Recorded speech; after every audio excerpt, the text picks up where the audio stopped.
Vamos começar nosso xarope? Você vai começar acrescentando uma xícara de açúcar no fogo e mexendo até virar esse caramelo. E em seguida, você vai colocar gengibre. Aí, a gengibre junto com o alho fervendo por 5 minutos. E em seguida, você vai colocar todos os ingredientes que estão na descrição desse vídeo.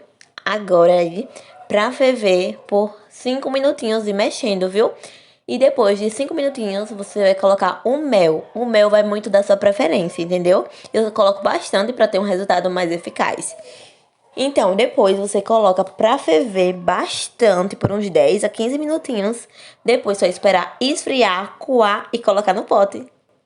Deu bastante, como vocês estão vendo aí. Agora só é tomar 3 vezes ao dia em uma colher de sopa.